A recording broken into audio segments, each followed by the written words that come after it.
उमेश पाल हत्याकांड के मुख्य आरोपी अतीक अहमद को प्रयागराज की नैनी जेल लाया गया है। जेल के सूत्रों के मुताबिक अतीक रात भर बेचैनी में रहा है और इस दौरान बैरक में बार बार टहल रहा था। अतीक ने रात करीब 4 बजे जेलकर्मी से बाहर टहलने की गुजारिश की। उसने कहा उसे बेचैनी और सिर दर्द हो रहा है, इसलिए वो थोड़ा खुली हवा में टहलना चाहता है। माफिया डॉन अतीक अहमद ने अहमदाबाद जेल से उत्तर प्रदेश जेल ट्रांसफर किए जाने के खिलाफ सुप्रीम कोर्ट में याचिका दाखिल की थी, जिसपे आज सुनवाई होगी। अतीक की याचिका पे जस्टिस अजय रस्तोगी और जस्टिस बेला एम त्रिवेदी की बेंच सुनवाई करेगी। भारत में भगोड़े घोषित अमृतपाल के नेपाल भाग जाने की आशंका के बीच भारत की रिक्वेस्ट पे नेपाल ने भी अमृतपाल की तलाशी तेज कर दी है। भारतीय दूतावास ने इस मामले पे नेपाल सरकार को लिखे पत्र में अमृतपाल के नेपाल में छिपे होने की आशंका जताते हुए उनके नेपाल की धरती को इस्तेमाल करते हुए किसी और देश में भागने की आशंका जताई है। हरप्रीत सिंह सोमवार को एक बैठक की है। इस बैठक में शामिल होने के लिए पहले ही 60 से 70 सिख संगठनों को न्योता भेजा गया था। इस बैठक में शामिल होकर आए सिख संगठनों का कहना है कि पंजाब सरकार उनकी तरफ से 24 घंटे का अलर्टमेंट दिया गया है कि अगर पकड़े सिख युवाओं को रिहा नहीं किया गया तो एक्शन लिया जाएगा। केरल के वायनाड सीट से कांग्रेस के पूर्व विधायक राहुल गांधी को लेकर के इस वक्त भारत ही नहीं बल्कि अमेरिका में भी चर्चा हो रहा है। अमेरिका ने राहुल गांधी का जिक्र करते हुए कहा है कि कानूनी के शासन और न्यायिक स्वतंत्रता के लिए सम्मान किसी भी लोकतांत्रिक की आधारशिला है। अमेरिका भारतीय अदालतों में गांधी के मामले को देख रहा है। भारत के साथ सीमा विवाद सुलझाने को लेकर के चीन कितना गंभीर है, इस पे विचार करने की जरूरत है। चीन कहता है कि कुछ और, करता है कुछ और। अब ये बात सबको अच्छे से समझ आने लगी है। भारत और चीन में एक बार फिर से तनाव पैदा हो गया है।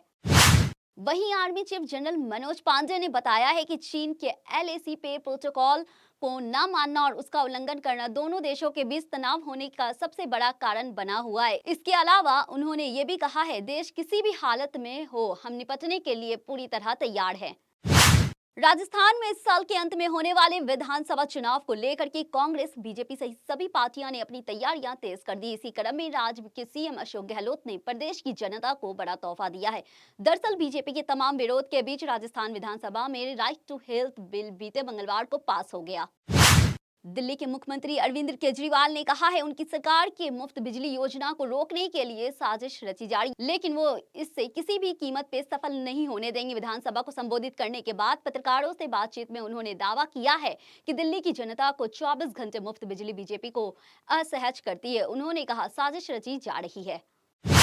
लोकसभा चुनाव करीब आते ही बिहार में सभी राजनीतिक दलों ने कमर कस ली है। इसको लेकर के जहां सभी छोटे बड़े दलों पार्टी संकरियत बढ़ गई है। इस बीच अब इस रेस में पुल्लर्स पार्टी की सुप्रीमो पुष्पा प्रिया चौधरी ने हुंकार बढ़ा दिया है। उन्होंने खुद को बिहार के मुख्यमंत्री की कैंडिडेट के तौर पे पेश किया है।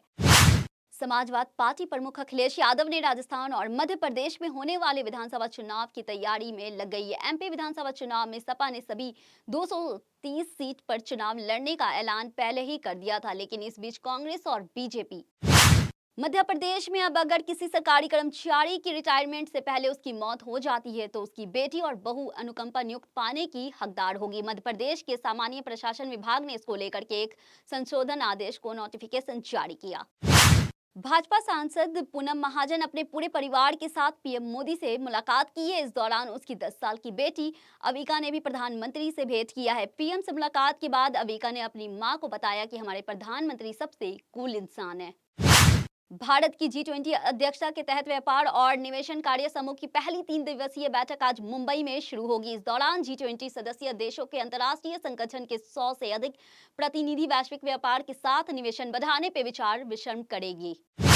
पुडुचेरी की गृह मंत्री नामा शिवयम के करीबी की हत्या के मामले में 7 आरोपियों ने अदालत में समर्पण कर दिया है। आरोपी ने बम फेंककर और चाकू से गोदकर बीजेपी पदाधिकारी की हत्या की थी। इस हत्याकांड में शामिल 7 आरोपियों ने त्रिची कोर्ट ने समर्पण कर दिया है। बाद में सभी आरोपियों को कोर्ट से जेल भेज दिया गया। आज का दिन भारतीय सेना के लिए काफी खास और ऐतिहासिक होने वाला है। दरअसल आज अग्निवीरों का पहला बेंच भारतीय नौसेना में शामिल होगा। रांची के पंडरा ओपी इलाके में पुलिस ने कार्रवाई करते हुए एक युवती एक महिला को गिरफ्तार किया है। आरोपी के पास से 70 पुड़िया ब्राउन शुगर भी बरामद किया गया है। नशे की पुड़िया की सप्लाई करने वाली दोनों आरोपी रिश्ते में मां बेटी है। गिरफ्तार अभियुक्तों में एनी बार्ला और उसकी बेटी अनु पुर्ती शामिल है। राजस्थान के निजी अस्पतालों में एवं नर्सिंग होम के चिकित्साओं व संबंध कर्मचारियों ने राज्य सरकार के स्वास्थ्य अधिकारी विशेष अध्यादेश के विरोध में जयपुर में विशाल रैली निकाली और अपना शक्ति प्रदर्शन किया। इन चिकित्साओं ने राजस्थान सरकार को चेतावनी दी है कि निजी अस्पताल भविष्य के राज्य सरकार की किसी भी चिकित्सा योजना में हिस्सेदार नहीं बनेंगे। डिपार्टमेंट ऑफ फाइनेंशियल सर्विस ने स्टेट बैंक ऑफ इंडिया को 8,800 करोड़ रुपए बिना मांगे ही दिए थे। संसद में सीएजी की रिपोर्ट में कहा गया है कि बैंक की ओर से वित्तीय वर्ष 2018 में इसकी मांग नहीं की गई थी। ये पूंजी कैपिटलाइजेशन एक्सरसाइज के रूप में दी है। राहुल गांधी का हाल ही में स्वारकर पे दिया बयान कांग्रेस पार्टी के लिए गले की फांस बन गया है।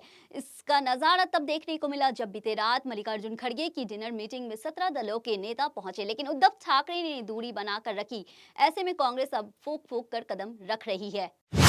कर्नाटका बीजेपी विधायक मंडल विरुछप्पा को रिश्वत मामले में गिरफ्तार कर लिया गया है। भाजपा विधायक की गिरफ्तारी लोकायुक्त ने की है। बता दें कि उनके बेटे को लोकायुक्त टीम ने रिश्वत लेते हुए पकड़ लिया था, जिसके बाद विधायक विरुछप्पा को कर्नाटक के अध्यक्ष पद से इस्तीफा भी देना पड़ा।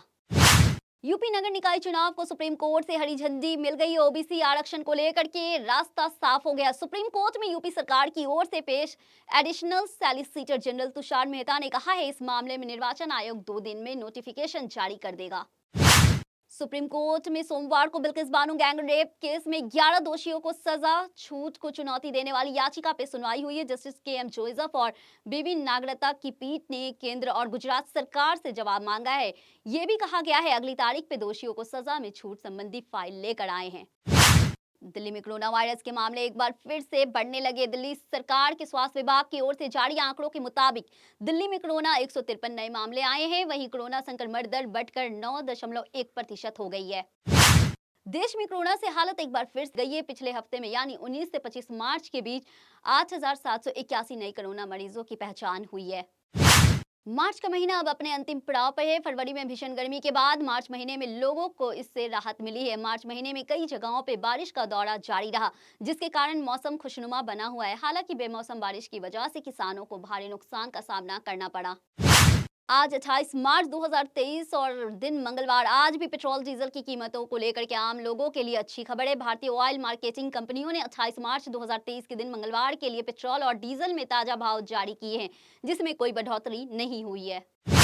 दिल्ली में बदरपुर के मोलबंद इलाके में कल रात 2 मंजिला इमारत में आग लग गई है। लोगों से मिली जानकारी के मुताबिक आग इतनी भयानक थी कि महज कुछ घंटों के अंदर ही मंजिल इमारत पूरी ढह गई।